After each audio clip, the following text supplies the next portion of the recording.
Alright, Piss and Vinegar Day 87, goddammit. Leg day. So today I'm doing deadlifts slightly differently than normally.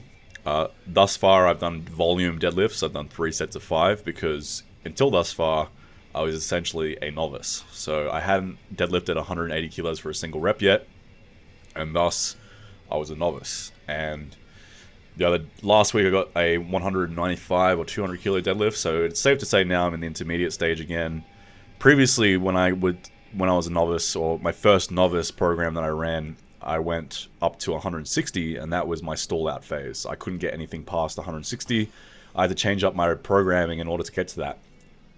And this time around, due to muscle memory and the fact that I've then deadlifted since then far more than that, my best deadlift was 240.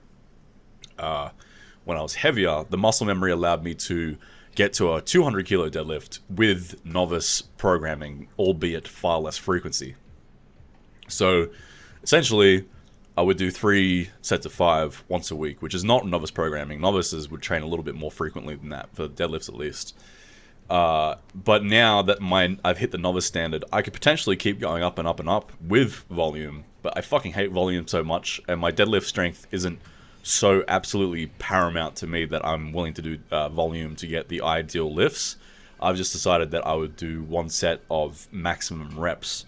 And for today, that was 160 kilos for 5. And I probably could have got more, but I had a raging fucking headache today, so I couldn't focus. And by the 5th rep, the 5th rep kind of went up fast, but then after that, like, my head felt like it was going to explode, and I just couldn't focus. So I got to 4, and then I think I got to 5. Maybe not, I'm not sure. I did 5, and then it took a long pause, and my head was pounding, and my mental game wasn't in it. And then I went for another one, and realistically I should have got it, but it just, I wasn't willing to grind it because my head was fucking crushed. So next session I'll do that, and I'll try and get 8 or 9 maybe. But yeah, I'm doing 1 set to failure now on deadlifts because I just cannot be fucked doing volume. And hopefully this will allow for similar gains now that I'm in the intermediate stage and I need less frequency and volume to grow and make adaptations. So we'll see how that goes. It'll be interesting to see what my strength does now that I'm just doing the 1 set to failure. Squats, however, are still in the novice stage because both squats and deadlift I was super inconsistent with in the last few years, and just like generally just didn't do them a lot. So these started off in a really weak spot. But yeah, now maybe it's beyond the novice stage now. Like if I did a 1 rep max, maybe I get 140 kilos, which is the general standard once again. And for me, last time I did a novice program, I didn't get to 140. I got to like 120 or something. So again, bad leg genetics. But this time around, because after that fact, once again, I have previously done a lot more than 140 kilos. The muscle memory is there. Thus, this time around, with novice type programming, I'll likely be able to get past 140 kilos with volume. But in saying that, I'll only keep running volume on these squats until I hit the novice stage. This is kind of just arbitrary reasoning. There's no real rhyme or reason other than the fact that I just was essentially feeling like shit that my squat and deadlifts were so shit. So I just went, alright, fuck it, I'll do volume until I get to at least the novice standard, and then from there I'll just do high intensity training and do 1 set to failure. And if that means less strength gains, so be it. I don't really care.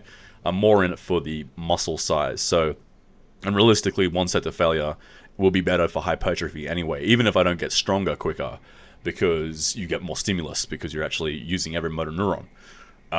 So yeah, once I get this to 140 kilos for 1 rep, which very well could be already because this is 127 for an easy 3 sets of 5, then I'll probably start doing that. And if the strength gains really stall out hard, then maybe I'll go back to volume just to quench my ego essentially, because again, it's got nothing to do really with hypertrophy.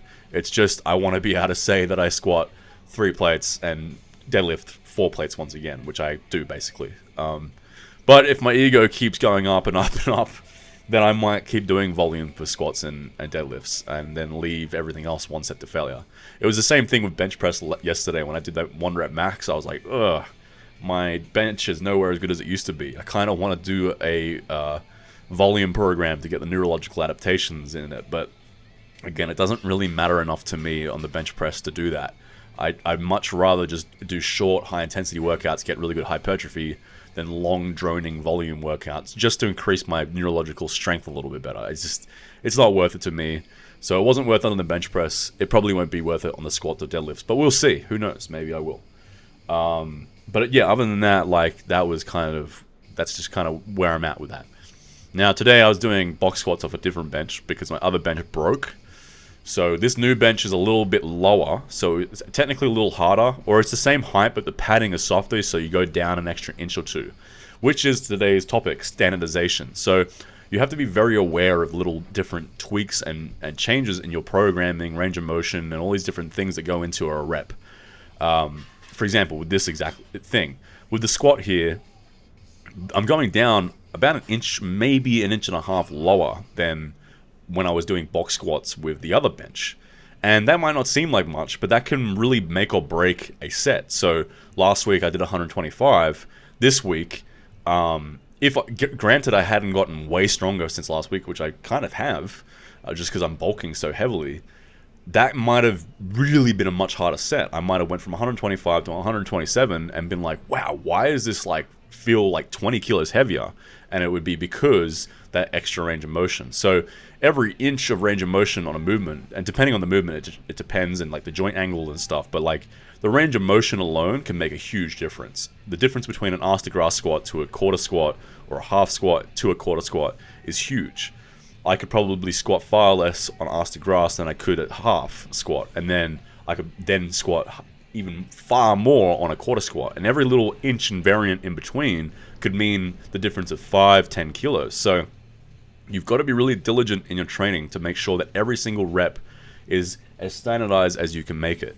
Same thing goes with this machine here, and it's not so much the depth, it's my feet placement. If I don't keep my feet in the same place every single session, the range of motion varies by an inch or two. So you have to be careful with these movements that you're using the same form over and over and over again. Same with, using cheats on bicep curls. You don't want to cheat too much or any at all. That's why I do strict curls on the wall, to make sure that my reps are consistent.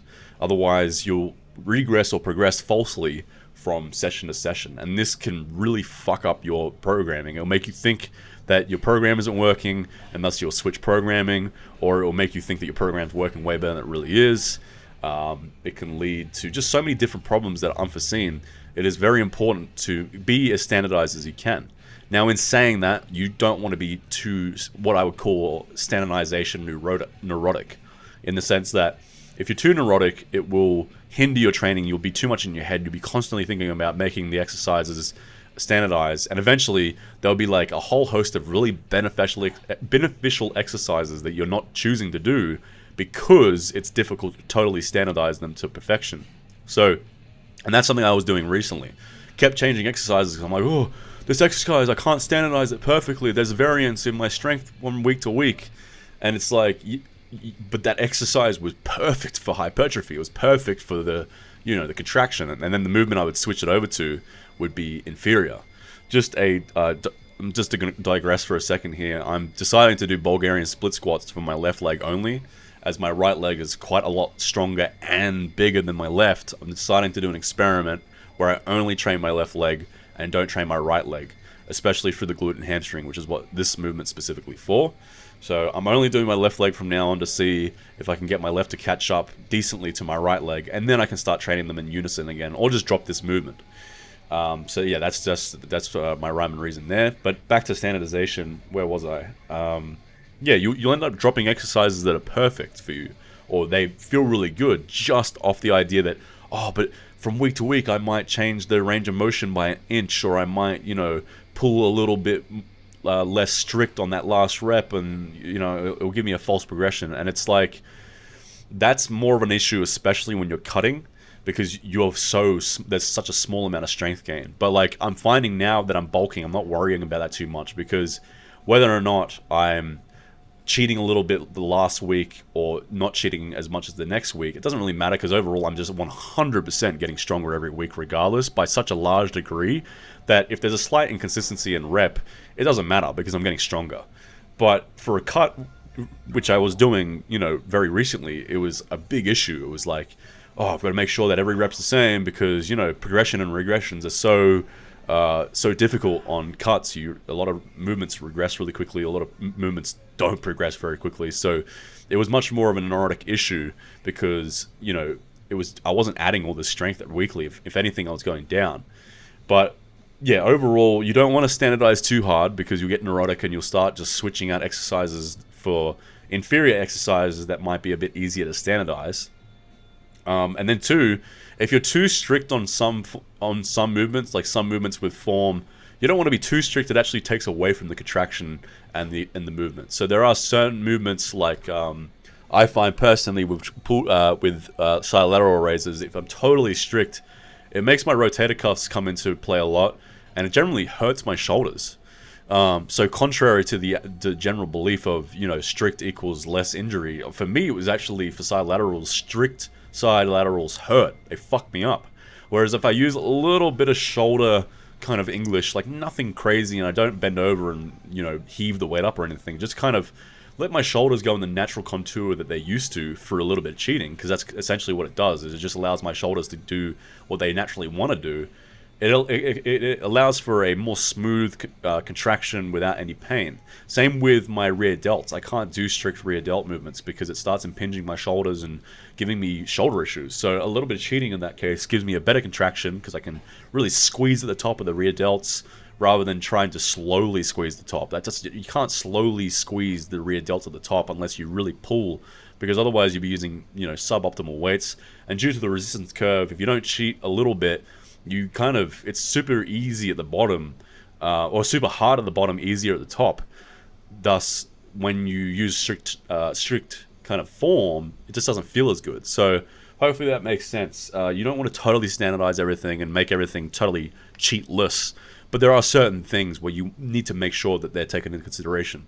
Anyway, see you guys for more Piss and Vinegar next week. Bye bye.